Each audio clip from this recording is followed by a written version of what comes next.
ট্যানিকে কোলে নিয়ে অর্ধেক রাত বোধহয় বসেই কাটিয়ে দিল রুশো। সে কি লজ্জা তার! লজ্জায় রুশোর ফর্সা গাল দুটো লাল হয়ে আছে এখনো। এটা প্রথমবার নয়, যদিও তবু রাত্রির সামনে ঘটে যাওয়া এসব ইজ্জত হরণকারী অ্যাক্সিডেন্টগুলো বরাবরই লজ্জার চরম সীমায় গিয়ে ফেলে দেয় রুশোকে। রুশো ট্যানির গায়ে হাত বুলাতে বুলাতে ঘড়িতে চোখ ফেলল। রাত বাড়তে বাড়তে ঘণ্টার কাঁটা পৌঁছেছে প্রায় ৩টার ঘরে, অথচ চোখে ঘুমের নানানানি না হোক আন্ডাবাচ্চা পর্যন্ত ধরা দেয়নি। রুশো হতাশ হয়ে বিছানায় গা এলিয়ে দিল।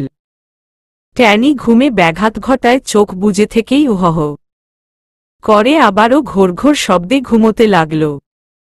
বিছানায় এপাশোপাশ করার প্রায় কিছুক্ষণের মাঝেই দরজায় টোকা পড়ল।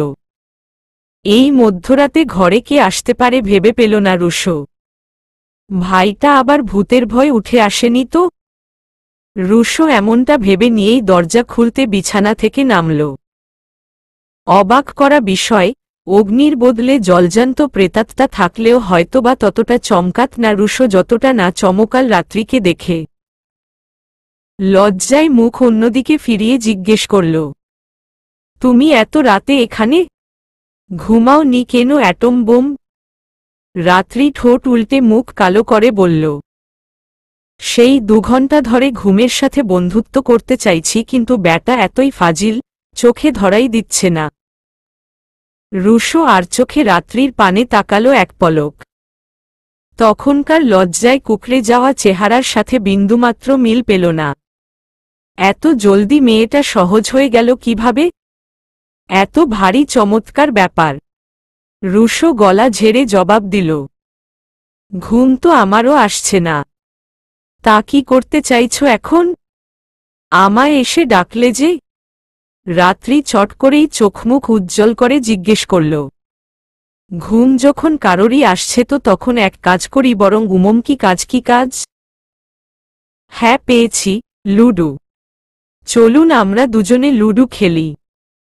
এত রাতে লুডো? বিস্ময় মুখটা হা করে কথাটা বলল রুশো। বিনিময়ে রাত্রি ভ্রু নাচিয়ে বলল, কেন লুডো খেলতে পারেন না বুঝি? নাকি হেরে যাওয়ার ভয় করছে? কোনটা? কোনো মেয়ের কাছে লুডো খেলায় হেরে যাওয়া নিশ্চয় বীরত্বের পরিচয় নয়। রুশো বুক ফুলিয়ে জোরালো গলায় বলল, হেরে যাওয়ার ভয় পাবো আমি? হা, আমি লুডো খেলায় চ্যাম্পিয়নশিপ অর্জন করেছি বুঝলে। ফ্রেন্ড সার্কেলে কেউই আমায় টেক্কা দিতে পারে না। বাবা, তাই নাকি?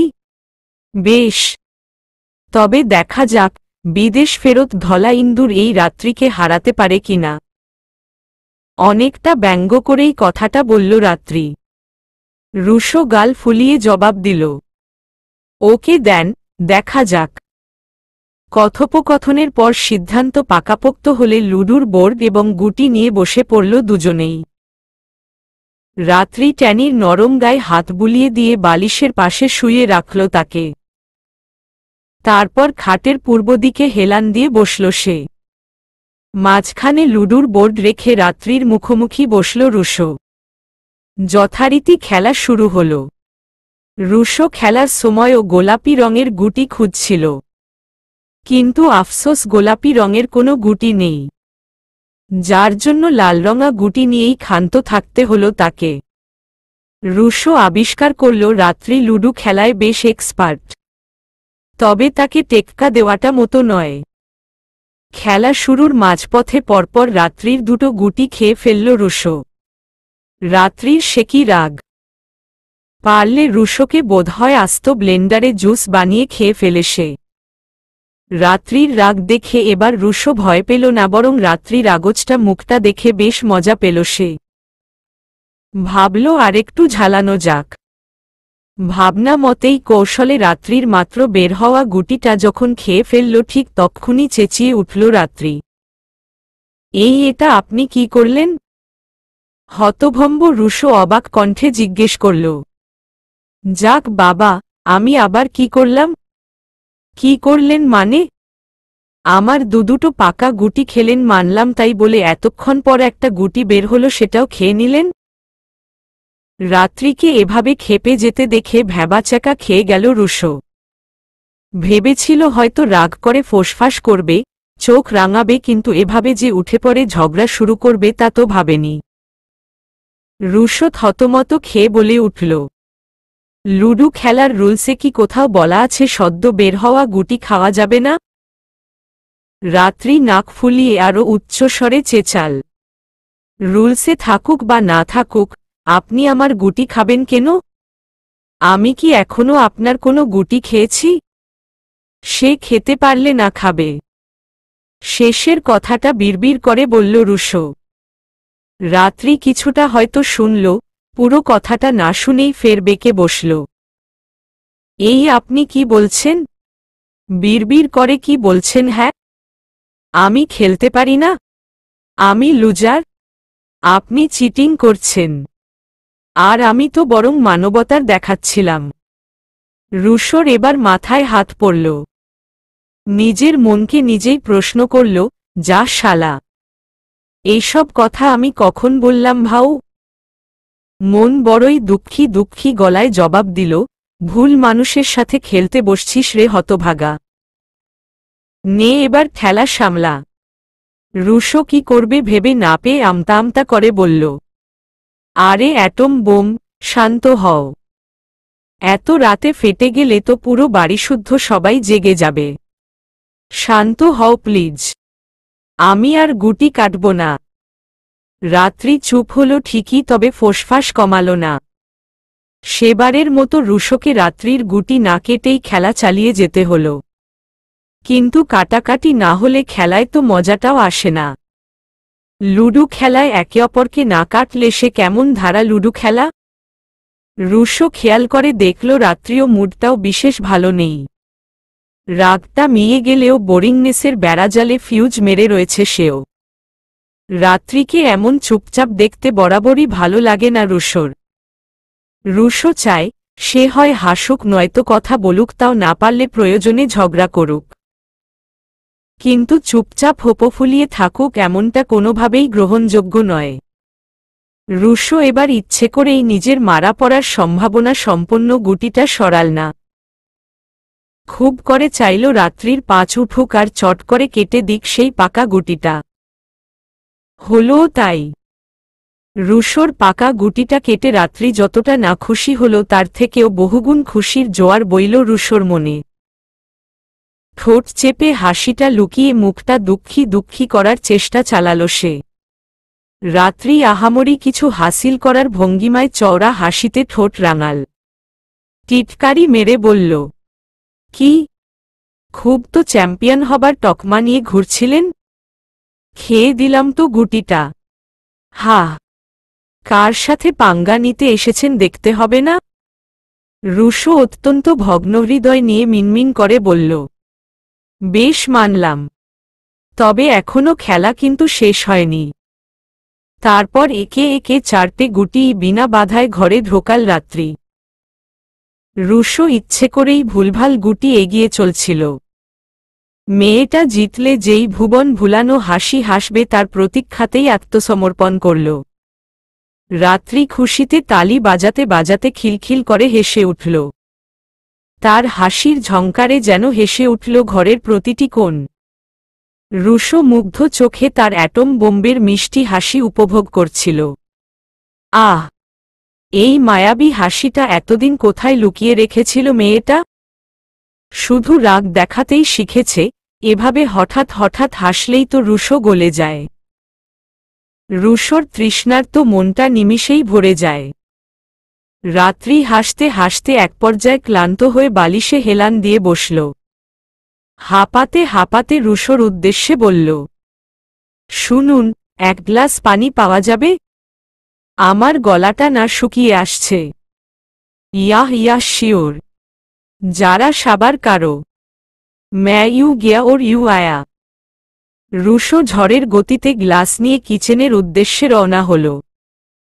শীতকালে পানির প্রয়োজনটা বরাবরই কম লাগায় রাতে জগ ভর্তি করে ঘরে রাখা হয়নি তার। রুশো যখন গ্লাস ভর্তি পানি নিয়ে ঘরে পৌঁছল তখন দেখল রাত্রি বালিশে পিঠ ঠেকিয়েই ভিন্ন রাজ্যে ডুব দিয়েছে। সেই রাজ্য গভীর ঘুমের অতল রাজ্য। ঈষৎ মেয়েটা এভাবে ঘুমিয়ে গেল। ওকে কি এখন ডাকাটা ঠিক হবে? রুশো ভেবে দেখল রাত্রিকে এখন ডাকাটা মোটেও ঠিক হবে না। এমনিতেই রাত 3:30 পেরিয়ে গেছে। বহু প্রতীক্ষার পর ধরা দেওয়া ঘুমটা এত সহজ উবে যেতে দেওয়া যায় না। রুশো গ্লাসটা বেডসাইড টেবিলে রেখে খাটে উঠল। রাত্রির ঘুমন্ত মুখের দিকে তাকিয়ে ভাবল আজ না হয় মেয়েটা এই ঘরেই থাক। সে অগ্নির ঘরে আরাম করেই থেকে যেতে পারবে। কিন্তু এরকম বেকায়দায় শুয়ে থাকলে তো ঘাড় ব্যথা করবে। রুশো এমনভাবে বালিশটা সোজা করে রাখল যাতে রাত্রির ঘুমে বিন্দু পরিমাণেও ব্যাঘাত না ঘটে। বালিশ ঠিক করে নেবার পর রাত্রিকে সোজা করে শুইয়ে দিতে যাবার পথেই বাঁধল বিপত্তি। রাত্রি বিছানায় গা এলিয়ে দেবার বদলে রুশোর কোলে ধপ করে শুয়ে পড়ল। ঠান্ডায় জ্বরসর হাত দুটো দিয়ে উষ্ণতা পাবার লক্ষ্যে জড়িয়ে ধরল রুশোর কোমর। রুশো হতভম্ব হয়ে বেশ কিছুক্ষণ স্ট্যাচু সেজে বসে রইল। বোঝার চেষ্টা চালালো ঠিক কি হচ্ছে তার সাথে। রুশো দম আটকে রেখে পরিস্থিতি থেকে বেরিয়ে আসার পথ খুঁজতে লাগল। রাত্রিকে আলতো হাতে যতই সরিয়ে রাখার চেষ্টা চালালো অবাধ্য রাত্রি যেন আরো শক্ত করে জড়িয়ে ধরল রুশোকে। যেন কোনো মানুষ নয়াস্ত কোলবালিশ চেপে ঘুমিয়ে আছে সে। রুশো শেষমেশ উপায় না পেয়ে দুশ্চিন্তায় দাঁতগুলোকে নেইলকাটার বানিয়ে ফেলল। ছোট্ট নখগুলোকেও কামড়াতে থাকল একনাগাড়ে। ঘাম ছুটার এক পর্যায়ে অনুভব করল তার ভালো লাগছে। ভিন্ন এক অনুভূতিতে শরীরটা শিউরে উঠছে। রুশো নখ কাটা ছেড়ে সামান্য ঝুঁকে রাত্রির পানে তাকাল। মেয়েটা নিঃসন্দেহে রূপবতী। অহেতুক সব মেকআপের আড়ালে নিজের প্রকৃত সৌন্দর্যটা ঢেকে রাখে সবসময়। মেকআপ করে খারাপ দেখা যায় তেমনটা নয়। মেকআপ মুখটাকে পারফেক্ট লুক দেয় তা জানা কথা। কিন্তু কৃত্রিমতাহীন মুখশ্রীটা মায়াবী। ত্বকে দুটো একটা ছোপ ছোপ দাগগুলো প্রমাণ করে সুন্দর হতে গেলে পারফেক্ট হতে হয় না। সব দিক দিয়ে পারফেক্ট না হলেও সুন্দর হওয়া যায়, চট করেই নজরে পড়া যায়। রুশোর মনে ঠিক কি চলছিল বোঝা গেল না। অশান্ত মনের কাছে হেরে গিয়ে মারাত্মক এক ভুল করে ফেলল সে। রাত্রির ঠোঁটে নিজের ঠোঁটটা আলতো করে ছুঁয়ে দিল। রাত্রি কপালে কিঞ্চিত ভাঁজ পড়ল। ঘুমের ঘোরে কি বুঝল কে জানে। রুশো ঠোঁট সরিয়ে নেওয়ার পূর্বে সেও ছোট্ট করে চুমু এঁকে দিল রুশোর ঠোঁটে। রাত্রির ভালোবাসাময় চুমুটা রুশোকে স্তব্ধ বানিয়ে ফেলল। ভালোবাসার গভীর সাগরে ডুব দেওয়া থেকে বাঁচাতে পারল না কো আর। পরের দিন খুব সকাল করেই মাঠে দুই বন্ধু কাঁধে হাত রেখে আড্ডা দিতে বসল। অবশ্য আড্ডা নয়, কোনো এক বিশেষ কথা বলতেই অগ্নি ডেকেছে নিবিড়কে। সেজন্য ভার্সিটি যাবার পূর্বে সময় বের করে অগ্নির সাথে দেখা করতে এসেছে নিবিড়। বিয়ের পর আজ প্রথম অনন্যাকে নিয়ে ভার্সিটিতে যাবে সে। মেয়েটা বলেছিল একাই যেতে পারবে, কিন্তু নিবিড় জীবনে বহু রিস্ক নিলেও অনন্যার খাতিরে কখনোই রিস্ক নেবার পাত্র নয়। ভার্সিটিতে গিয়ে লোকে নানান প্রশ্নে কান বাজাতে পারে, কেউ কেউ বাজে মন্তব্য ছুড়তে পারে। এসবের থেকে অনন্যাকে প্রোটেক্ট করার জন্য নিবিড়কে যে ঢাল হতেই হবে। অগ্নি বট গাছটায় হেলান দিয়ে গাছের পাতা দেখছিল। গত 10 মিনিট পেরিয়ে যাবার পরও সাজিয়ে রাখা কথাটা বলতে না পারায় নিজের ওপরই ক্ষুব্ধ হচ্ছিল। নিবিড় অগ্নিকে সময় দিল, তাও অপেক্ষা করতে করতে ধৈর্যের বাঁধ যখন ভাঙতে চলল তখন ফুস করে শ্বাস ফেলল নিবিড়। কপালে সূক্ষ্ম চিন্তার ভাঁজ ফেলে হাতে থাকা সিলভার কালারের ঘড়িটার দিকে তাকাল। গম্ভীর গলায় বলল, 12 মিনিট 13 সেকেন্ড অলরেডি হয়ে গেছে। আর কত সময় নিবি? এমন ভাবটা নিতাছস যেন কোনো মাইয়ারে প্রপোজ করার আগে নিজেরে রেডি করতাছস। কোনো মাইয়ারে প্রপোজ করতে নিতেও এতটা ভয় লাগে না যতটা ভয় এখন লাগতেছে। বিড়বিড় কর থরথর করে কাঁপতে থাকা হাঁটু চেপে ধরে কথাটা বলল অগ্নি। নিবিড় অস্পষ্ট কথাটার কিছুটা শুনে বলে উঠল, ব্যাপার কি বলতো? তুই মেয়েদের মতো বিড়বিড় করতাছস ক্যা? যে তোর মুখে কোনো কথা আটকানো যায় সেই তুই কিনা বিড়বিড় করে কথা বলতাছস। স্ট্রেইয়ঞ্জ। অগ্নি জিহ্ব দিয়ে ঠোঁট ভিজিয়ে নিল। গলা ঝেড়ে নিয়ে আমতা আমতা করে বলল, আবনা না, আসলে কথাটা কিভাবে বলবো বুঝতে পারতেছি না। তুই যদি আবার নেগেটিভ রিয়াকশন দিস। নিবিড় এবার কঠিন চোখ করে চেয়ে অগ্নির মুখোমুখি বসল। গম্ভীর গলায় জিজ্ঞেস করল, তুই নেগেটিভ রিয়াকশন দেওয়ার মতো কোনো কাজ করছস? এই প্রথম নিবিড়কে দেখে শুকনো ঢোক গিলতে হলো অগ্নির। যাকে বেস্ট ফ্রেন্ডের ঊর্ধ্বে ভাইয়ের স্থানে বসিয়েছে সেই ছেলেটাকেই এখন মস্ত বড় এক ধাঁধার মতো লাগছে। নিবিড় অগ্নির দিকে আরও একটু ঝুঁকে এলো। কণ্ঠে পূর্বের তুলনায় ভয়ানক গম্ভীরতা মিশিয়ে বলল, অগ্নি, যা বলার জন্য ডাকছস স্ট্রেইটলি বলে দে। আমি হেয়ালি করা পছন্দ করি না। কথাটা তোর জানা আছে নিশ্চয়। অগ্নি বুঝল তার অন্তিম সময় ঘনিয়ে এসেছে আজ। আজ কথাটা না বলতে পারলে নিত্য ব্লেন্ডার ছাড়াই জুস বানিয়ে ফেলবে তার। অগ্নি মাথাটা ঝাঁকিয়ে নিজেকে প্রস্তুত করল।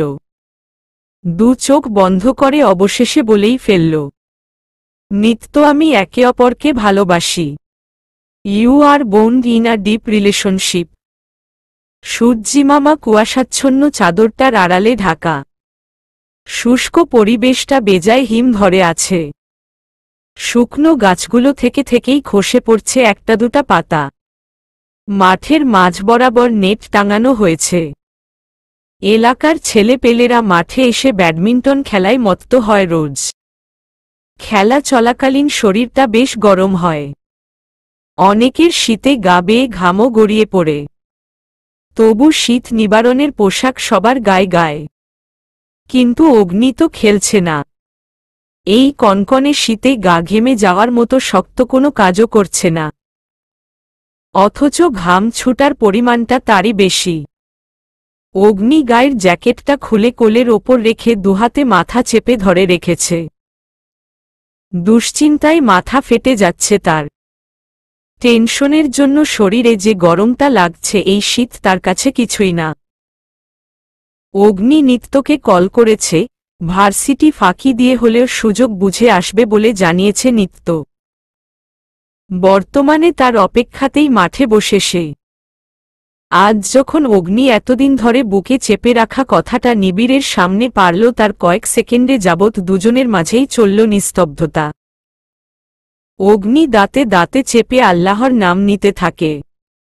অপর পাশ থেকে কিরকম রিয়াকশন আসবে তার চিন্তাতেই গলা শুকিয়ে আসে তার। তবে নিবিড় ভাবলেশহীন ছিল বেশ কিছুক্ষণ। না কিউরিওসিটি, না অবাক ভাব আর না রাগ। নিষ্প্রাণ চোখে স্বাভাবিকভাবেই মাটির দিকে তাকিয়েছিল সে। তারপর হঠাৎ করেই বসা থেকে উঠে দাঁড়িয়ে পড়ে নিবিড়কে ওভাবে কোনো কিছু না বলে উঠে যেতে দেখে আরও অধিক মাত্রায় ঘাবড়ে যায় অগ্নি। কম্পিত গলায় জিজ্ঞেস করে, ককি যাচ্ছিস তুই? কিছু বলবি না? নিবিড় অগ্নির পানে ফিরেও তাকায় না। অত্যন্ত কড়া গলায় বলে, এখন তোর কাছে দুটো অপশন আছে। এক, আমি এখান থেকে চলে যাব, পিছু ডাকবি না। দুই, তুই এখান থেকে চলে যাবি, আর এক মুহূর্ত থামবি না। নাও চয়েজ ইজ ইয়োর্স। অগ্নি জানে সে চলে গেলে নিবিড় এমনিতেই এই জায়গায় ছেড়ে কাজে যাবে, নয়তো বাড়ি ফিরবে।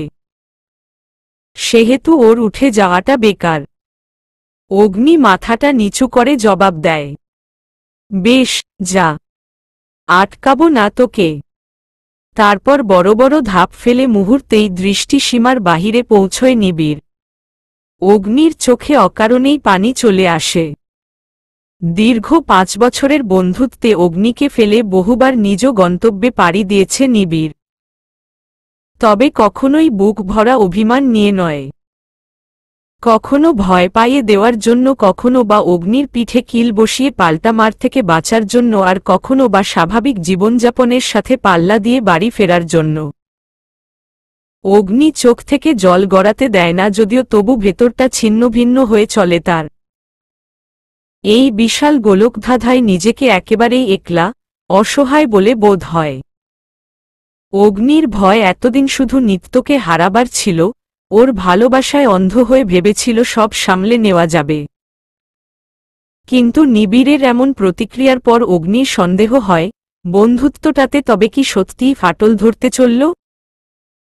দীর্ঘ 1.5 ঘণ্টা পর নিত্যকে দৌড়তে দৌড়তে মাঠে আসতে দেখা গেল।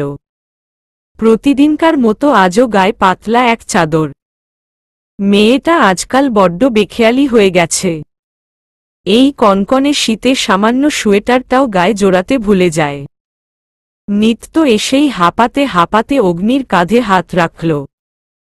বিনিময়ে এলোমেলো দৃষ্টিতে মুখ তুলে তাকালো অগ্নি। অগ্নির এমন নিষ্প্রাণ চেহারা নিত্যর বুকে চিনচিনে ব্যথার সৃষ্টি করল। সে কি নিদারুণ সেই যন্ত্রণা! নিত্য এক বুক ভরা ভয় নিয়ে অগ্নির পাশে গাছের গোড়ায় বসল। ভয়ার্ত গলায় জিজ্ঞেস করল, আপনি ভাইয়াকে কথাটা বলেছেন? কি বলল ভাইয়া? অগ্নি এক পলক নিত্যর প্রশ্নোক্ত চোখের পানে তাকাল। তারপর মুখটা আবারও নিচু করে বলে উঠল, কোনো উত্তর দেয়নি। ব্যাস, কথাটা বলার পর উঠে চলে গেছে। আপনি ভাইয়া আটকাননি? আটকে ছিলাম। ও বলেছে হয় ওকে যেতে দিতে নয় আমায় চলে যেতে। তাই আর আটকাইনি। নিত্য ঠোঁট কামড়ে ধরে কথাটা হজম করার চেষ্টা চালাল। তারপর শুকনো গলায় জিজ্ঞেস করল, এখন কি হবে? কি আর হবে? যে কারণে তোমায় দূরে যেতে বলেছিলাম তা বাস্তব রূপ নিবে।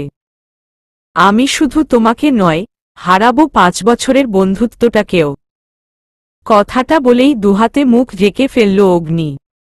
নিত্য হঠাৎ করেই কোনো উত্তর দেওয়ার মতো পরিস্থিতিতে রইল না। চট করেই যে কোনো সমীকরণের সমাধান করে দেওয়া বুদ্ধিমতী মেয়েটাও বেশ কিছুক্ষণ বাকরুদ্ধ বনে রইল। কিন্তু এভাবে তো হাত গুটিয়ে বসে থাকলে তো চলবে না। আর যাই হোক, এমন ঠুনকো কারণে একে অপরের থেকে দূরে সরে আসা যায় না, সম্ভব না। নিত্য অগ্নির মুখ থেকে হাত সরিয়ে ডানি হাতটা নিজের মুঠোয় নিয়ে অভয় দিয়ে বলল, এখনই ভেঙে পড়বেন না প্লিজ। জীবনে এমন অনেক বাধাই আসে, কোনো ভাইয়ের পক্ষেই এমনটা চট করে মেনে নেওয়া সম্ভব না। আচ্ছা আপনিই বলুন, আপনাকে না জানিয়ে যদি ভাইয়া অনন্যার সাথে রিলেশনে যেত তবে আপনার কেমন লাগত? নিশ্চয় খুশি হতেন না। অগ্নি নিত্যর বলা কথাটা বার কয়েক মস্তিষ্কে আওড়াল। নিবিড়ের জায়গায় নিজেকে বসিয়ে উপলব্ধি করল, আসলেই হঠাৎ করে এরকম কিছু শুনলে মেনে নিতে কষ্ট হতো তারও। অগ্নি ফুস করে শ্বাস ফেলল। ভগ্ন হৃদয় নিয়ে বলল, তবুও নিবিড়ের সাথে আমার তুলনা করা কি চলে? নিবিড় একজন ওয়েল নোন আর্টিস্ট, আর আমি তো পর্দার পেছনে গান করা নামে মাত্র এক গায়ক। নিত্য এবার ভীষণ রাগ হল।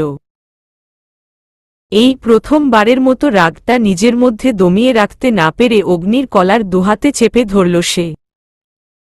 কটমটে দৃষ্টি নিক্ষেপ করে বলল, এই তোমার সমস্যা কি? কথায় কথায় ভাইয়ার সাথে নিজেকে কম্পেয়ার করো কেন? হ্যাঁ, তুমি কি কোনো কিছুতে কম নাকি? এই জেনারেশনে এত ভালো ভোকালিস্ট কয়টা আছে দেখাও তো। সব সময় নিজেকে ছোট করে দেখলে অন্যরা তোমায় আর কিভাবে দেখবে? তাছাড়া তুমি একজন ইঞ্জিনিয়ারিং স্টুডেন্ট। রুয়েট থেকে বের হলে মোটা অঙ্কের বেতনের চাকরি ইনশাআল্লাহ পেয়ে যাবে। তাই নিজেকে আর কখনো ছোট করে দেখবে না, বুঝেছ? অগ্নি অবাক চোখে রেগেমেগে অষ্টরম্ভা রূপ ধারণকারী নিত্যকে খুঁটিয়ে খুঁটিয়ে দেখছিল। রেগে গিয়ে যে কখন আপনি থেকে তুমিতে পৌঁছে হয়তো নিজেই খেয়াল করেনি মেয়েটা। অগ্নির ক্ষতবিক্ষত মনটার ঘা নিত্যর তুমি ডাকটা শুনে অনেকটাই শুকিয়ে এলো। নিত্যর এত এত কথার বিনিময়ে ছোট্ট করে স্রেফ হু বলেই মাথা নোয়াল। নিত্য অগ্নির শুকনো মুখটা দেখে কলার ছেড়ে দিল। খেয়াল হলো রাগের মাথায় আপনির বদলে তুমি বলে ফেলেছে সে। নিত্য লজ্জায় খানিকটা মিয়ে এলো। জিহ্ব দিয়ে ঠোঁট ভিজিয়ে বলল, আপ কিছু মনে করবেন না। মাথাটা হঠাৎ করেই গরম হয়ে গিয়েছিল, তাই ওভাবেই বলো না। ভালো লাগছিল তো। মৃদু হেসে কথাটা বলল অগ্নি। নিত্য সেই হাসিতে সঙ্গ দিয়ে স্মিত হাসল চোখে। অগ্নির এলোমেলো চুলগুলোর মাঝে হাত ডুবিয়ে বলল, আমরা এক হয়ে ভাইয়াকে বোঝাব। ট্রাস্ট মি, ভাইয়া ঠিক বুঝবে। ভাইয়া তো আমাদের ভালোবাসে, আর ভালোবাসার মানুষগুলোর ওপরই তো অভিমান করা সাজে। এখন আমাদের কাজ হবে ভাইয়ার সেই অভিমান ভাঙানো। আমাদের এই ভালোবাসার বিনিময়েই কিন্তু ভাইয়ার মনটা জয় করতে হবে।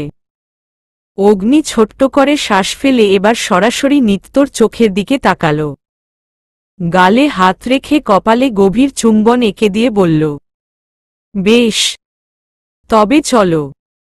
বলদটাকে যে করেই হোক বুঝিয়ে মানুষ বানাই। নিত্য ফিক করে লাজুক হাসল। অগ্নি নিত্যর মুখ থেকে চোখ সরিয়ে গায়ে তাকাতেই কপাল কুঁচকাল। ব্যস্ত গলায় বলল, নিত্য তোমায় এক কথা কতবার বলবো বলো তো? গায়ে সোয়েটার কোথায় তোমার? এত বেখেয়ালি হলে চলে? কথাগুলো বলতে বলতেই নিজের কোলের ওপর রাখা জ্যাকেটটা খুলে নিত্যর গায়ে জড়িয়ে দিল অগ্নি। নিত্যর হাত স্পর্শ করে বলল, জ্যাকেটটা ভালো করে পরে নাও। ইসস, ঠান্ডায় হাত পা জমে গেছে তোমার। নিত্য প্রাপ্তির হাসি হেসে জ্যাকেটটা ভালোমতো গায়ে জোড়াল। দুষ্টুমি মাখা গলায় বলল, সোয়েটার না পরে এসে কিন্তু লসের চেয়ে লাভটাই হয় আমার। অগ্নি জিজ্ঞাসুক কণ্ঠে বলল, কিরকম লাভ? উইয়ে সেদিন যেই লাভটা পেলাম। রাতের অন্ধকারে তোমার আমার মাঝে শূন্য দূরত্ব বজায় রেখে। শেষের কথাগুলো অনেকটা ফিসফিসিয়ে বলল নিত্য। পুরো কথাটা না শুনেই চোখ বড় বড় করে কাশতে শুরু করল অগ্নি। তার পরপরই নিত্যর চোখ টিপে দেওয়ার দরুন কাশির পরিমাণ দ্বিগুণ হল। অগ্নির এমন করুণ অবস্থা দেখে ঠোঁট টিপে হাসল নিত্য। যাক, অবশেষে ছেলেটার মনোবল জোগাতে তো পারল। নিবিড় ভাইয়া বাসায় ফিরে অদ্ভুত রকম আচরণ করছেন আজ। হঠাৎ করেই থম মেরে বসে রইছেন তো কখন পায়চারি করছেন। এদিকে ভার্সিটিতে যাবার সময় হয়ে এসেছে প্রায়। ঘুম থেকে উঠতে আজও দেরি হওয়ায় এতক্ষণ শ্বশুর মশাইয়ের সাথে ব্রেকফাস্ট করছিলাম আমি। কিউরিওসিটি 16 আনা হলেও উনার সামনে যেতে ভয় করছিল। কি জানি বাপু, এই লোকের তো আবার রেগে গেলে মাথার ঠিক থাকে না। বলা তো যায় না কখন দেয়াল মনে করে আমার ভোলাভালা মুখটা ভেঙে দেয়। কিন্তু অনেক সময় তো পেরোল। এখনো কেন ঘর থেকে বের হচ্ছেন না উনি? আমি কি একবার গিয়ে দেখব? দমনা ভাব নিয়ে এদিক সেদিক হাঁটতে হাঁটতে অবশেষে উনার ঘরের দরজা ঠেলে উকি মারলাম আমি। নিবিড় ভাইয়া রকিং চেয়ারে বসে দুচোখ বন্ধ করে রয়েছেন। পরিস্থিতি স্বাভাবিক হলেও সেই স্বাভাবিকতার মাঝে লুকিয়ে আছে ভয়ানক কোনো রহস্য। আমার মনে সন্দেহ হল, কোনোভাবে নিত্য আপু আর অগ্নি ভাইয়ার ব্যাপারে জেনে গেলেন না তো? হায় আল্লাহ, আমিও বা কোনো লেভেলের গাধা। বিয়ের দুদিন হয়ে গেল, অথচ যে কথা বলতে এসে বিপত্তি বিয়ে পর্যন্ত গিয়ে ঠেকল সেই কথাটাই বলিনি এখন পর্যন্ত।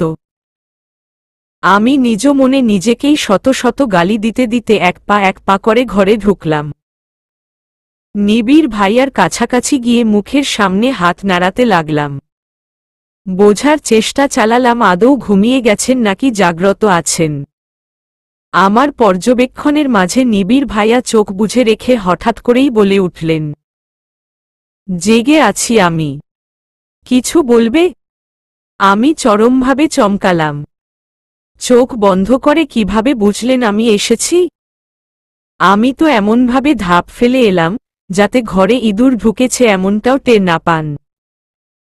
তবে উনি টের পেলেন কিভাবে? নিবিড় ভাইয়া চোখ বুজে রেখেই আবারও বলে উঠলেন, এত ভাবার কিছু নেই। তোমার ফ্রেগ্রেন্স আমার চেনা। এখন বলো কি বলবে? আমি দম আটকে রেখে জিজ্ঞেস করলাম, আপনাকে এতটা চিন্তিত দেখাচ্ছে কেন? কোনো প্রবলেম হয়েছে কি? নিবিড় ভাইয়া চট করে দুচোখ মেলে তাকালেন। রকিং চেয়ারে হেলান দেয়া থেকে উঠে দাঁড়িয়ে উঁচু গলায় বললেন, ইস, ইউ আর রাইট। প্রবলেম? পুরো লাইফটাই এখন প্রবলেমেটিক লাগছে। কিচ্ছু ঠিক নেই, কিচ্ছু না।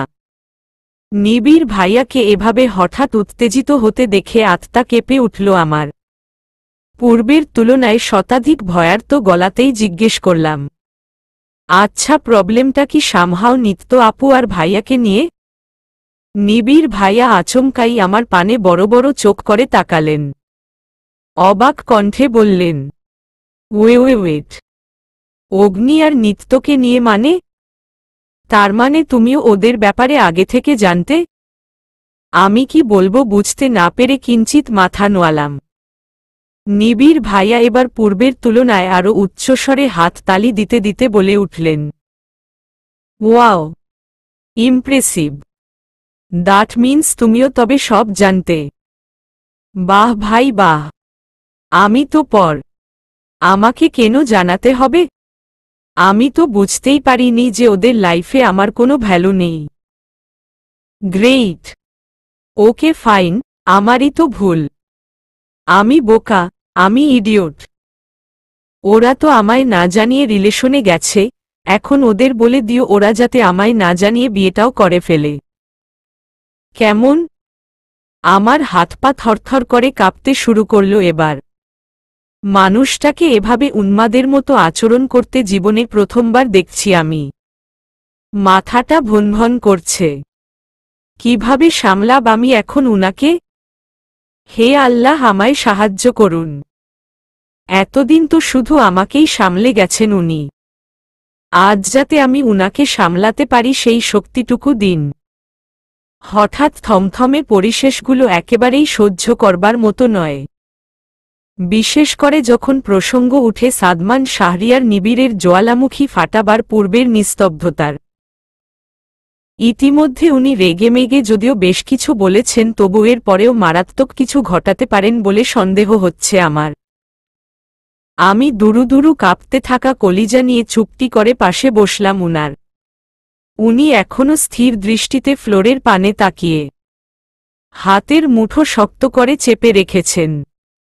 মতিগতি বিশেষ বোঝা যাচ্ছে না। ডেকে উঠলে ধমকের বদলে হাতফাত চালিয়ে দিবেন কিনা সন্দেহ। তবু হাল ছাড়লে চলবে না। নিজের বুকে ফু দিয়ে কাঁপা কাঁপা হাতটা উনার কাঁধে রাখলাম আমি। নিবিড় ভাইয়া সামান্য কেঁপে উঠলেন, তবে চোখ তুলে তাকালেন না। সাহস সঞ্চয় করে অবশেষে বলে উঠলাম, শুনুন, রাগ করবেন না প্লিজ। আমি আপনাকে পুরো ব্যাপার খোলাসা করে বলছি, তারপর না হয় যা সিদ্ধান্ত নেবার নিয়েন। নিবিড় ভাইয়া মাথা উঠিয়ে সোজা হয়ে বসলেন। আমি চট করে নিজের হাতটা সরিয়ে জিহ্ব দিয়ে ঠোঁট ভিজিয়ে নিলাম। উনার নীরবতার বিপরীতেই ক্ষীণ গলায় জিজ্ঞেস করলাম, বলি? নিবিড় ভাইয়া ভাবলেশহীন উত্তর দিলেন, বেশ, বলো তবে। আমি লম্বা করে দম নিলাম। নিজেকে প্রস্তুত করে অবশেষে বলতে শুরু করলাম, আমি কিন্তু খুব বেশি দিন হয়নি ওদের ব্যাপারে জেনেছি। আপনার মতো আমিও ওদের রিলেশন সম্পর্কে অজ্ঞ ছিলাম। আসলে নিত্য আপু আর ভাইয়া একে অপরকে আগে থেকে চিনত না। একদিন শপিং মলে ঘড়ি কিনতে গিয়েই প্রথম দেখা। যতটুকু শুনেছি তাতে ঘড়ি অদলবদল হয়ে যায় দুজনের। তারপর দুজনেই ঘড়ি চেঞ্জ করতে শপে যায় এবং সেই থেকেই পরিচয়। ধীরে ধীরে যোগাযোগ বাড়ে। দুজনেই একে অপরের প্রতি উইক হয়ে পড়ে একটা সময়ে। নিত্য আপু এ যে মানে ভাইয়ার অনেক বড় ভক্ত, সে কথা জানেন কিনা জানি না। আর মজার ব্যাপার হলো, না নিত্য আপু জানতো ভাইয়াই এজে, আর না ভাইয়া জানতো নিত্য আপু আপনার বোন।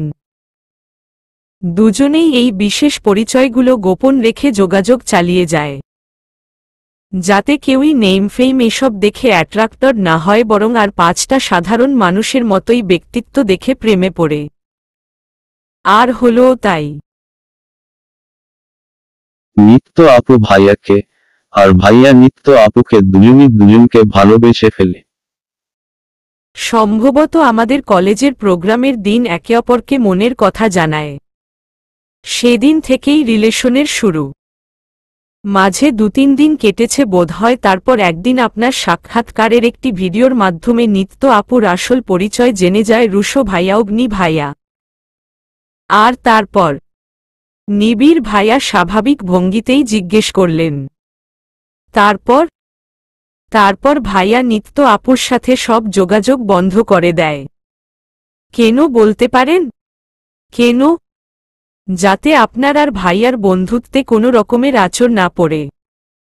ভাইয়া সবসময় আপনার প্রতি তার ভালোবাসাকে ঊর্ধ্বে রেখেছে, বুকে পাথর চেপে কষ্টগুলো লুকিয়ে রেখে হেসেছে। কিন্তু নিত্য আপু ছিল নাছোড়বান্দা। ভাইয়াকে ছেড়ে থাকতে পারবে না বলে সে কত কান্নাকাটি। ভাইয়া বারবার যেতে বললেও একচুল পরিমাণ সরে দাঁড়ায়নি সে। তবে ভেবে দেখুন কতটা ভালোবাসে আপু ভাইয়াকে। আপুকে দূরে ঠেলে দিয়ে যে ভাইয়া ভালো ছিল এমনটা নয়। ভাইয়া খাওয়া দাওয়া ছেড়ে দিয়েছিল, নিজের সামান্য যত্নটুকুও করত না। বিশ্বাস করুন ভাইয়া ভালো ছিল না, ভাইয়া ভালো থাকতে পারেও না। ওরা কেউই একে অপরকে ছাড়া ভালো থাকতে পারবে না। এখন আপনিই বলুন, ওদের সম্পর্কটাকে কি এত সহজে ভেঙে যেতে দেওয়া যায়? নিবিড় ভাইয়া মৃদু হাসলেন। বসা থেকে উঠে দাঁড়িয়ে পকেটে দুহাত গুজে গম্ভীর গলায় বললেন, সবই বুঝলাম, কিন্তু এত সবের মাঝে আমাকে অন্ধকারে রাখার লজিকটা তো বোঝা গেল না। আমাদের ফ্রেন্ডশিপ বাঁচাতে কথাগুলো লুকিয়েছে, তাই তো? বেশ, তবে ওর মতে সত্য গোপন রেখে কি মিথ্যে দিয়ে বন্ধুত্ব টিকিয়ে রাখা যায়? তাছাড়া একদিন না একদিন তো সত্যিটা বলতেই হতো। এই যেমন আজ বলল। আজ বলে কোনো পাহাড় ডিঙিয়ে জয় করল বলতে পারো? দেখুন আপনি ভাইয়াকে ভুল বুঝছেন। ভাইয়া চেয়েছিল ওদের সম্পর্কটা আর না এগোতে, আর যদি সম্পর্কই না থাকে তবে আপনাকে জানানোর তো কোনো প্রসঙ্গ উঠত না, তাই না?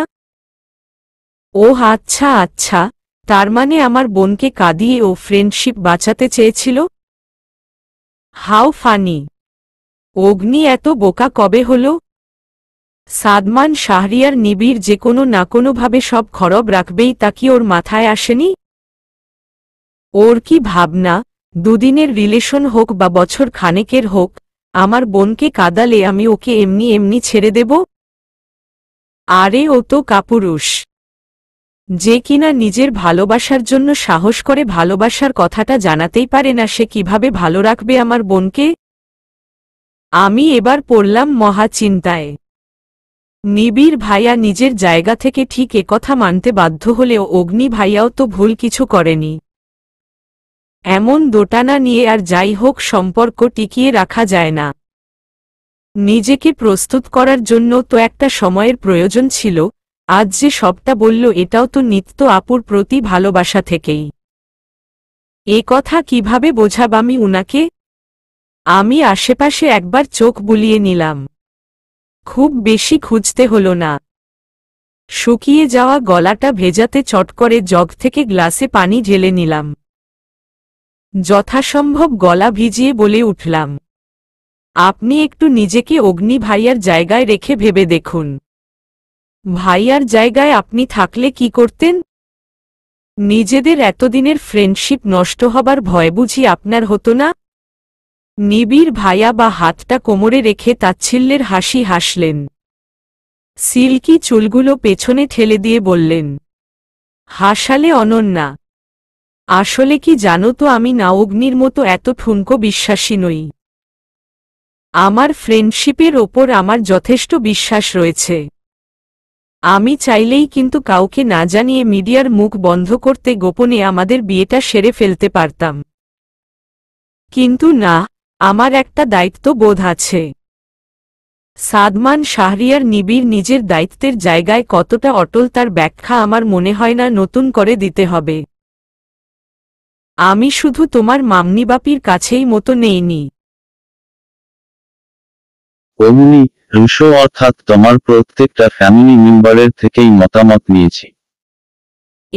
সোয়ার, যদি ওদের একজনও এই বিয়েতে নেগেটিভ অপিনিয়ন জানাতো তবে তোমায় কোনোকালেই বিয়ে করতাম না আমি। আমার বিশ্বাস ছিল, ছেলে হিসেবে আমি খারাপ নই। তোমার ফ্যামিলি অন্য চয়েজ না থাকলে আমায় জামাই হিসেবে মেনে নিতে আপত্তি থাকার কথা নয়, তবু আমি কিন্তু জানিয়েছি। সকলের মতো নিয়ে তবেই তোমায় নিজের জীবনসঙ্গিনী বানিয়েছি। আর তুমি কিনা আমায় জিজ্ঞেস করছো আমি অগ্নির জায়গায় থাকলে কি করতাম? আরে, আমি বুক ফুলিয়ে ওকে চট করে গিয়ে দুলাভাই ডেকে বসতাম। কারণ কি জানো? আমি কৌতূহলী দৃষ্টি চেয়ে জিজ্ঞেস করলাম।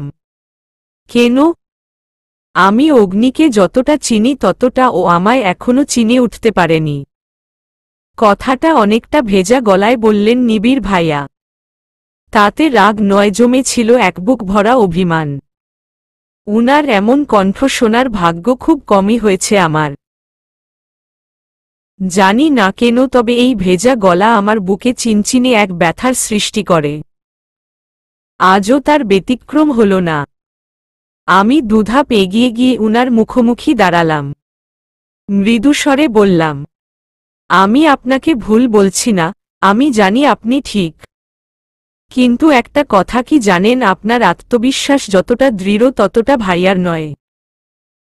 ভাইয়া নিজেকে কখনোই নিত্য আপুর যোগ্য বলে বিবেচনা করেনি। ভাইয়ার এখনো মনে সন্দেহ, পর্দার সামনে এসে কখনো গান গাইতে পারবে কিনা। নিজের প্রতি ততটা কনফিডেন্ট না হওয়ায় ভাইয়ার মনে ভয় কাজ করে। আপনার ক্যারিয়ার, দক্ষতা, যোগ্যতার সামনে নিজেকে ক্ষুদ্র মনে করে। সেই আপনার বোনকে ভালোবাসার অপরাধে যদি ভুলক্রমেও আপনাদের বন্ধুত্বে ফাটল ধরে, আর বন্ধুত্বে ফাটল ধরলে তো এমনিতেই নিত্য আপুর থেকে দূরে যেতে হতো ভাইয়াকে। আপনার মতের বিরুদ্ধে ভাইয়া কি নিত্য আপুকে বিয়ে করতে পারত? না তো। সেজন্য ভাইয়া আপনার কাছ থেকে কথাটা লুকিয়ে গেছে। তাছাড়া কয়দিনই বা হয়েছে ওদের সম্পর্কের? ভাইয়া যেদিন জেনেছে নিত্য আপু আপনার বোন সেদিনই তো আপনার আমার বিয়ে হল। 5টা দিনও তো হয়নি। কথাগুলো গুছিয়ে বলার জন্য ভাইয়া হয়তো নিজেকে প্রস্তুত করছিল। এরপরেও আপনি বলবেন ভাইয়া ভুল? নিবিড় ভাইয়ার ভাবভঙ্গতে পরিবর্তন এলো এবার। হয়তো ভাইয়াকে বুঝতে সক্ষম হলেন। জানি না কতটুকু, তবু কিছুটা হলেও হলেন। আমি এক বুক ভরা আশা নিয়ে উনার অভিমানটা পুরোপুরি প্রশমিত করার জন্য বললাম এবার। আর ভাইয়া সেদিনই আপনাকে সবটা না বলে কত বড় উপকার করেছে জানেন? নিবিড় ভাইয়ার কপালে ভাঁজ পড়ল। বাম সাইডের ভ্রুটা উঁচু করে জিজ্ঞেস করলেন, লাইক রিয়েলি? উপকার করেছে? হ্যাঁ, উপকারই তো। সেদিন যদি ভাইয়া আপনাকে সবটা না জানিয়ে নিত্য আপুকে দূরে ঠেলে দেওয়ার সিদ্ধান্ত না নিত তবে আমিও আপনাকে বোঝাতে ওই বিশাল অট্টালিকায় যেতাম না। আর আমি না গেলে ওই কালো পোশাক পরা লোকগুলো ভুলও করত না। আমি তো ভালো বাচ্চা। আমায় ধাক্কা মেরে আপনার ঘরে ঢুকিয়ে দিলে আপনাকে অজ্ঞান দেখে জ্ঞান ফেরাবার চেষ্টা করেছি আমি। আমি না গেলে নিশ্চয় আমার জায়গায় যারা থাকত। দেখা যেত আপনার জ্ঞান ফেরানো তো দূর, শার্টলেস আপনার সাথে যা ইচ্ছা তাই করত। দেন রেজাল্ট কি হতো তা নিশ্চয় ব্যাখ্যা করে বলতে হবে না। সংক্ষেপে আপনাকে জরিনা খালাকে বিয়ে করতে হতো। আর এই পুরো ঘটনাটার থেকে আপনি বেঁচে গেলেন তার মূলে কিন্তু ভাইয়াই আছে। ভাইয়া আপনাকে জানায়নি বলে আমি আপনাকে বোঝাতে গিয়েছিলাম, আর আমি গিয়েছিলাম বলেই আমায় বাকিটুকু বলতে না দিয়ে ফিসফিসিয়ে বলে উঠলেন উনি, তোমার আর আমার বিয়েটা হয়েছে। কি তাই তো? আচমকাই কথার মাঝখানে থতমত খেয়ে গেলাম আমি। শুকনো কেশে নিয়ে বলে উঠলাম, আপনা মানে যারার সাথে আপনার বিয়ে হয়নি এটা তো উপকারী, তাই না? নিবিড় ভাইয়ার ঠোঁটে হঠাৎ করেই সেই চিরচেনা প্রাণঘাতী বাঁকা হাসি ফুটে উঠল। কথার মাঝে অনেকটা ঘোর মিশিয়ে বললেন উনি, কথা ঘুরিয়ে পেঁচিয়ে না বলে সোজাসাপটা বলে দাও যে তোমার আমার বিয়ে হওয়ায় উপকার হয়েছে। এন্ড দ্যাট মিন্স তুমি এই বিয়েটা মন থেকে মেনে নিয়েছ বলা তো যায় না, হয়তো আমার প্রেমেও পড়ে গেছ। কথাটা বলে ভ্রুজোড়া দুবার নাচালেন উনি। আমি লজ্জায় চোখ সরিয়ে নিলাম। আমতা আমতা করে বললাম, দেখুন, আপনি যেরকমটা ভাবছেন মোটেও কিন্তু সেরকমটা নয়। আপনার আমার বিয়েটা অ্যাক্সিডেন্টলি হলেও বিয়ে তো হয়েছে। না মেনে কি আর উপায় আছে? শুধুমাত্র সেজন্যই আমি মেনে নিয়েছি। ওসব প্রেমে ট্রেমে পড়ার মেয়ে আমি নই। নিবিড় ভাইয়া স্মিত হাসলেন। সিল্কি চুলগুলোয় আঙুল চালিয়ে বললেন, বেশ, এখন স্বীকার করো না, সময় হলে ঠিকই নিজে থেকে কনফেস করবে, কথাটা নোট করে রাখো। আমি অন্যদিকে নজর রেখে কিঞ্চিত মুখ বাঁকালাম। মনে মনে বলে উঠলাম, ইহো, প্রেম কি মুখের কথা নাকি? নিজে এত বছর যোগাযোগ রেখেও যারার প্রেমে পড়েননি, আর এই কয়দিনের বিয়েতেই নাকি উনার প্রেমে পড়ব আমি? হা, শখ কত! আমার নীরবতার বিপরীতে আর কিছু বললেন না উনি। ব্যস্ত ভঙ্গিতে পকেট থেকে ফোন বের করে কোনো এক নম্বরে ডায়াল করলেন। ওপাশ থেকে দুবারের পর তিনবারের মাথায় কল রিসিভ হল। এপাশ থেকে হাই হ্যালো ছাড়াই গম্ভীর গলায় একটিমাত্র বাক্য উচ্চারণ করলেন, নিবিড় ভাই, বাড়ির সবাইকে নিয়ে ইমিডিয়েটলি বাসায় আয়, তোদের বিচার সবার সামনেই হবে। নিবিড়ের বলা সেই একটি মাত্র বুলি অগ্নির হাঁটুতে কাঁপুনির সৃষ্টি করল আবারও। চমকি উঠে হাত থেকে পড়ে যেতে ধরল ফোন। নিত্য চট করে ক্যাচ ধরে ফোনটাকে ভেঙে যাওয়ার হাত থেকে বাঁচল। ঝাঝালো গলায় বলল, এক্ষুনি ফোনটা পড়ে যাচ্ছিল, এত ভয় পেলে চলে? কি বলল ভাইয়া? অগ্নি কাদো কাদো মুখ করে জবাব দিল, ফ্যামিলি সহ তোমাদের ম্যানশনে যেতে বলেছে। বলেছে যা বিচার সবার সামনেই করবে। কথাটা বলেই দাঁত দিয়ে ঠোঁট কামড়ে ধরল অগ্নি। নিত্য কিছুটা ভয় পেলেও বিশেষ পাত্তা দিল না। মনকে বোঝালো এটা তো হওয়ারই ছিল। নিত্যর বুক চিরে দীর্ঘশ্বাস বেরিয়ে এলো। তারপর দুজনের মাঝেই কয়েক সেকেন্ড নীরবতা চলল। নীরবতা ছিন্ন করল আকস্মিক ভূমিকম্প। নিত্যর বুকটা কেঁপে উঠল, হে আল্লাহ, এই সময় ভূমিকম্প! নিত্য তৎক্ষণাৎ গাড়ি থেকে নামার জন্য অগ্নিকে বলতে নিবে এমন সময় লক্ষ্য করল এই ভূমিকম্প প্রকৃতি সৃষ্ট নয়। এই ভূমিকম্প মূলত জলজ্যান্ত এক মানব সৃষ্ট। ভয় পেলে অগ্নির হাঁটু কাঁপে, বিষয়টা পূর্বে লক্ষ্য করলেও এবারের কাঁপুনটা মাত্রাতিরিক্ত। নিত্য হতাশ হয়ে কপাল চেপে ধরল। অগ্নির ভয় কুকড়ে যাওয়া মুখটার পানে চেয়ে বিড়বিড় করে বলল, হে আল্লাহ, আমায় এই ভূমিকম্পটাকে মানুষ বানাবার শক্তি দাও। নিবিড় ভাইয়া ফোন রেখে আয়েশ করে রকিং চেয়ারে বসলেন। পকেটে ফোন ঢুকিয়ে শার্টের হাতা গোটাতে গোটাতে বলে উঠলেন, আমার মাথায় আজ পর্যন্ত ঢুকল না একজন মানুষ এতটা পাঠা কি করে হতে পারে। ভ্যাবাচাকা খেয়ে বিস্ময় নিয়ে উনার দিকে তাকালাম আমি। ভ্রু কুঁচকে জিজ্ঞেস করলাম,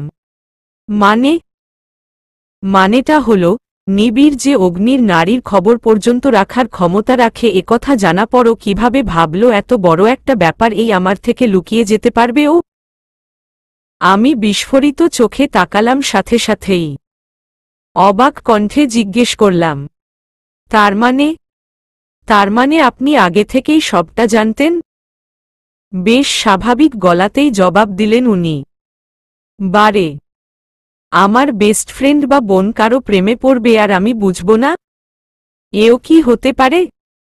তাহলে সবটা জানার পরও এমন করলেন কেন? নিবিড় ভাইয়া রকিং চেয়ারে হেলান দিয়ে বসেছিলেন। বিনিময়ে সোজা হয়ে বসে বললেন, কারণ আমি লোক লাগিয়ে খবর নিয়েছি, অগ্নি নিজ থেকে বলতে আসেনি আমায়। ড্রয়িং রুমে এক অস্বস্তিময় নিস্তব্ধতা বিরাজমান।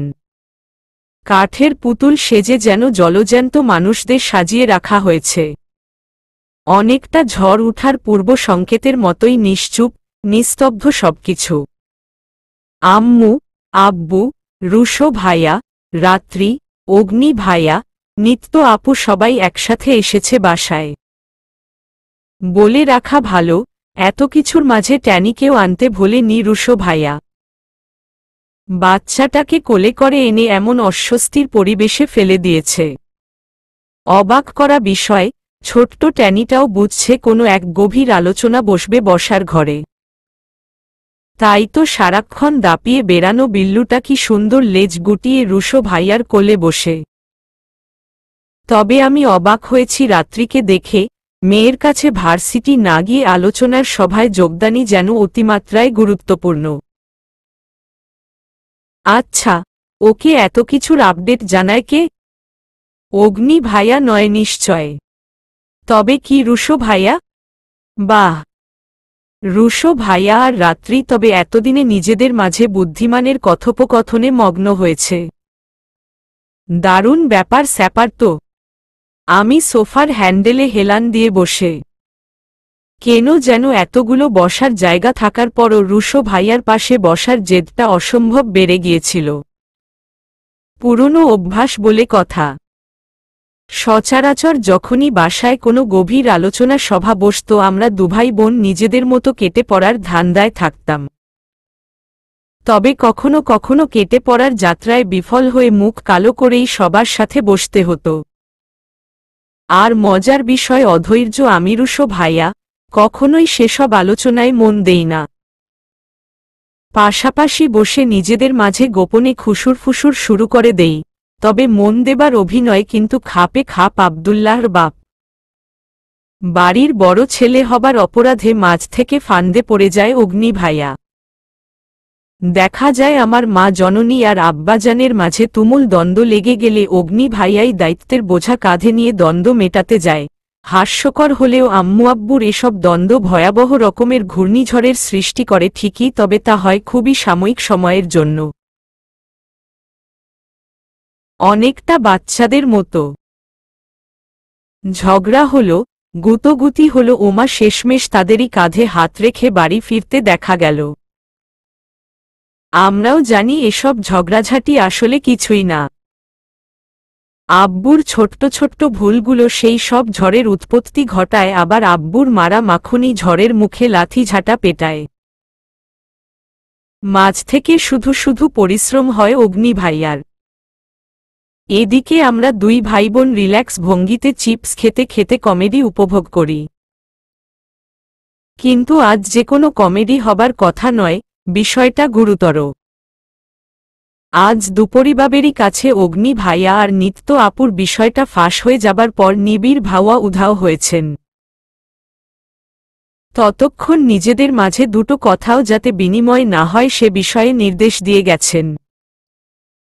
আমি ভাবছি এই লোকের এত দাপট কেন? উনার বাবাও বা এত সহজে ছেলের কথা মতো ভেজা বেড়াল হয়ে যান কেন? একেবারেই হযবরল। প্রায় 10 কি 12 মিনিট হয়ে এসেছে। রুশো ভাইয়া নখ কামড়াতে কামড়ে খেয়াল করল আর একটু কামড়ালে রক্ত বেরিয়ে যাবে। রুশো ভাইয়া মুখ থেকে হাত নামিয়ে আমার পানে তাকালো। ফিসফিসিয়ে বলল, কি হচ্ছেটা কি বলতো ছুটকি? কিছুই তো বুঝতে পারছি না। সেই কখন থেকে কার্টুন সেজে বসে আছি। আচ্ছা, ব্রোর বিচার কি আদালতের মতো হবে নাকি? জজ ফজ আসবে, উকিল টুকিল ফাইল হাতে ভোগ ভোগ করবে, এমন কিছু? কিন্তু ব্রো তো কোনো উকিল ফিট করেনি। হাইলা, তবে কি আমরা হেরে যাব? আমি অসহায় দৃষ্টিতে রুশো ভাইয়ার পানে তাকালাম। ফিসফিসিয়ে বললাম, রুশো ভাইয়া, এত টেনশন করছো কেন? তুমিই না বলো যে কোনো সিরিয়াস মোমেন্টে প্যারা নাই চিল? রাখো তোর চিল। নিবিড় ব্রো যেই হাইকোর্ট খুলে বসেছে তাতে চিল এতক্ষণে আকাশফুটো করে মহাকাশে পৌঁছে গেছে। আমি ঠোঁট উল্টে থম মেরে রইলাম। এতক্ষণ যাবৎ বিলাইটার ওপর অগাধ বিশ্বাস থাকলেও সন্দেহে বুকটা ভারী হয়ে এলো এবার। তখনকার কথোপকথনে তো এটুকু পরিষ্কার হয়েছে যে অগ্নি ভাইয়ার প্রতি ভুল ধারণাটা মিলিয়ে গেছে উনার।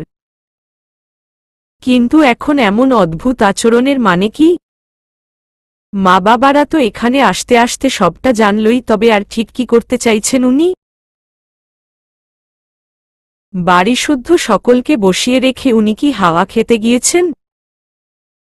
নিজের বানানো বিচার সভার বিচারক উপস্থিত না থাকলে বিচার হবে কি করে? নিবিড় ভাইয়া ফিরলেন 15 মিনিটের মাথায়। সাথে দুজন স্টাফ।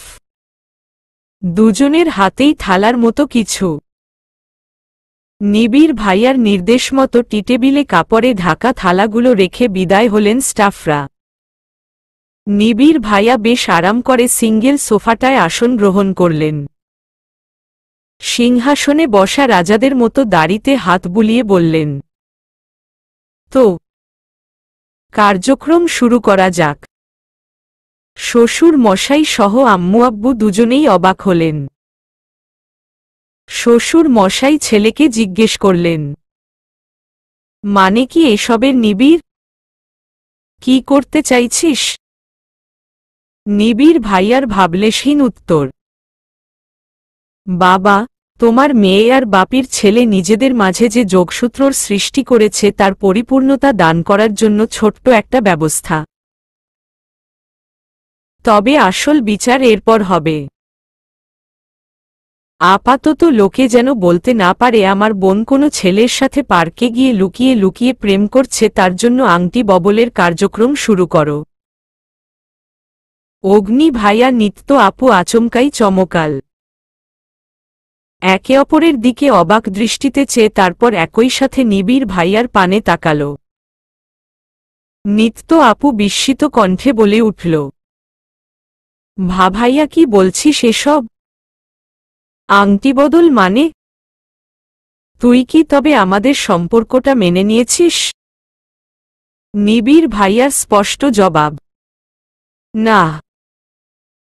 এরপর ভয়ার্ত গলায় প্রশ্ন ছুড়ল অগ্নি ভাই, তাহলে এনগেজমেন্টের অ্যারেঞ্জমেন্ট কেন?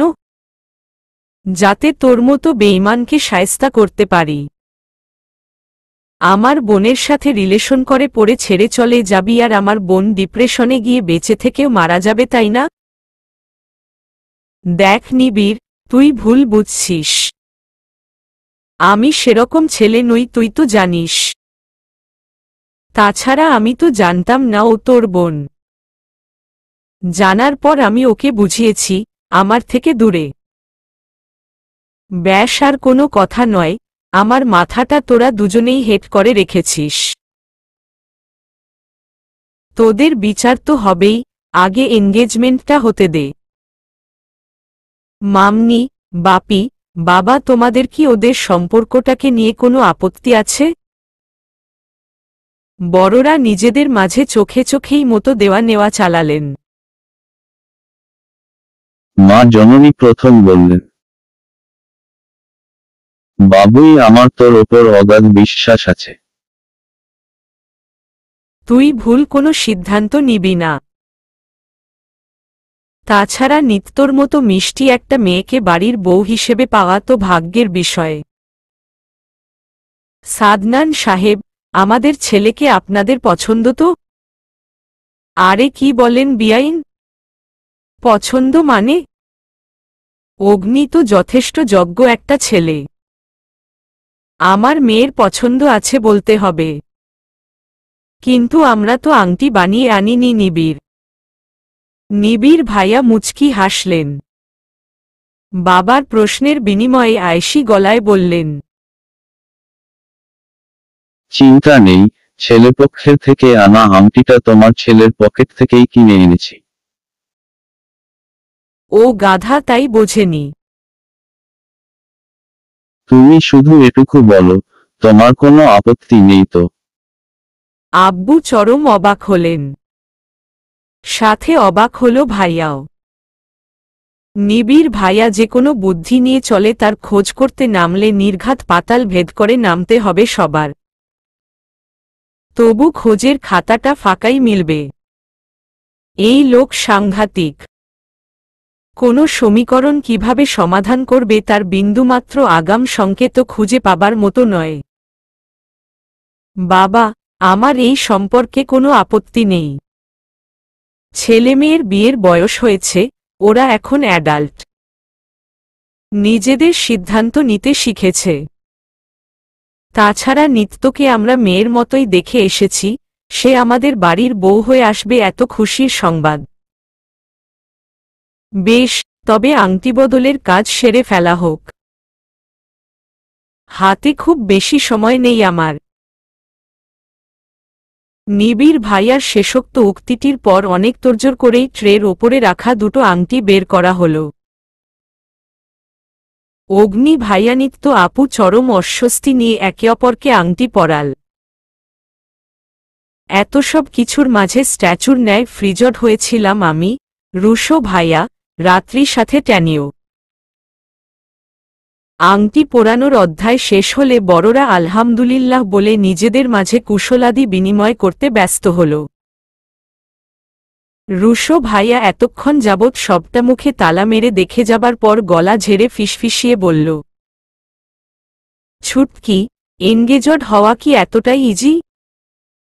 মানে আমি যদি এখন একটা মেয়েকে প্রপোজ করি আর সে যদি একসেপ্ট করে, তবে কি আমারও এনগেজমেন্ট হয়ে যাবে?